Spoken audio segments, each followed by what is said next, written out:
Hey, good morning. Today, I have no idea what I want to talk about. I have a few things kind of floating around my head, but I kind of wanted to talk about, anxiety, also confidence simultaneously.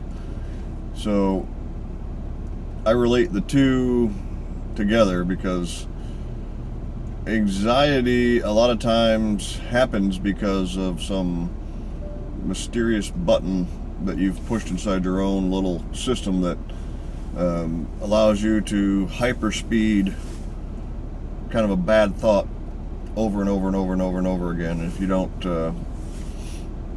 interject something into that thought process, like putting a broomstick in some spokes, for those who don't know what that means, it's basically as you're riding your bike, someone sticks a broomsticks in your front spokes and everything stops and you flip over and kind of land on your face. If you're good, you tuck and roll and miss your face. But so I think every human being suffers from some level of anxiety, and I think throughout one's life it it varies, I should say. So there's times in your life where it doesn't feel like it's going to go away, and you can't get out of that endless loop cycle, is what it feels like. You don't even realize that the endless loop cycle is going on, first of all. But once you do realize that consistent, whatever it is that you have anxiety about, I'll tell you about my first time that I realized how heavy my anxiety was. For those who don't know, I have horrible vision. I wear contacts all the time. A lot of times I have to wear contacts and glasses at this point in my life to see the cell phone in front of me. To read anything, I have to have reading glasses on nowadays, as well as contacts. But when I first started driving, I was very nervous about depth perception. I have horrible depth perception as well. So bad vision comes with a lot of things. So of course you're going to be nervous about doing certain things when you don't see the world like most people do. So you're not sure. That one of the things I was first nervous about was, the cars coming this way straight at you, like 2 feet apart on a highway at 70 some miles an hour or 55 miles an hour back then. But it just seemed like, geez, that's a stupid design. Why are they traveling so fast right at each other? One swerve and pow, head-on collision. Never made sense to me. Also, later on, the thing that really got me really jacked on anxiety, night driving, like it got really bad at night in the rain, and I let a lot of these feelings and emotions pile drive up, and I would just completely lock up when I was driving at night, and I would slow down to a very slow rate of speed. Sometimes I would even pull all the way over to the side of the road just to regain my own composure, because I was so freaked out internally, like mainly just in my head. It was just zipping around in my head. So I would have to pull over and sit there and go, what is wrong with you? Why can't you control yourself? Or what in the hell? You don't know what it is exactly. And I had to hit the decline on a call coming in there. So over time I learned that the way I deal with that and a ton of other things is I have 2 areas now that give me feelings and emotions.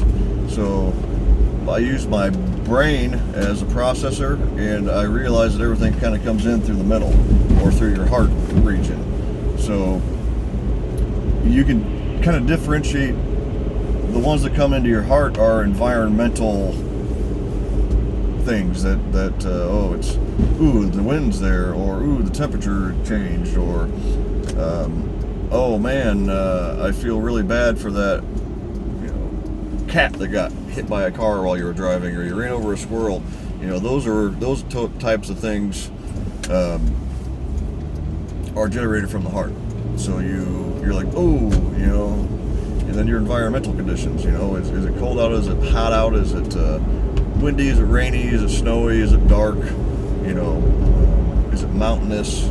All that stuff kind of just automatically pulls in, and then you get to take it up here and process your current state, your current environment. So I had to change the way I processed it. So I would have to realize that I was going into that endless loop of hell that I called it, and that happens more for me than just driving. It's, numerous things that you overly think about that you're going to screw up, more or less.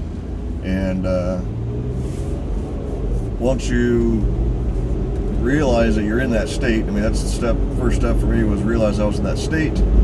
Step 2, check my actual kind of heart barometer and see where my environment was, where it was, because a lot of times I'd be driving at night and there'd be nobody around. There's absolutely no reason for this uptick in anxiety at all. So what that did, when I realized how to take the two into play and lean more on the heart side, my confidence slowly started raising, and I noticed that those things basically disappeared. And I do get a small ramp up every now and then nowadays in certain conditions, but I'm able to stop it. I'm able to grab the wheel, throw a broom in the spokes, so to speak.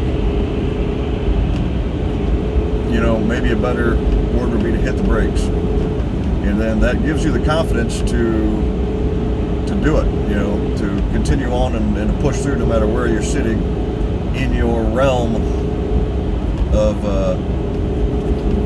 confidence / anxiety. So if you don't have enough confidence and comfort in your own skin, essentially, your anxiety levels are going to be very high. So to go deeper than that, you've got to put some weight into yourself. So find some things that you really enjoy and things that you like to do. If you're telling me that there's nothing that you like to do, bullshit. Go back to when you were a child. I know that you had fun things that you did as a child. I don't care if it was walking out, into a small woods by your house, just looking around, seeing nature. If you haven't done anything like that, go do that. That'll help out quite a bit. Did you have hobbies that you used to love that you shied away from? Are you an artistic person and not very, you don't showcase your art, you hide it all? If you're someone like that, it's time to show it off. Show someone. Show your mom or your dad or your sister or your brother. Show someone, because they already know that you're an amazing artist. It's time for you to know that you're an amazing artist, or whatever it is. So I'm glad I jumped on here today. That was actually kind of fun. On anxiety. That was full speed, by the way. The car did not go full speed, but the gas pedal was all the way down. At any rate, peace. Those extra things kick in when you're driving and talking to your own cell phone. But I hope what I've said today stands out and helps one or two people on the planet to overcome their own anxiety, as well as gain some comfort. Have a good day. Peace.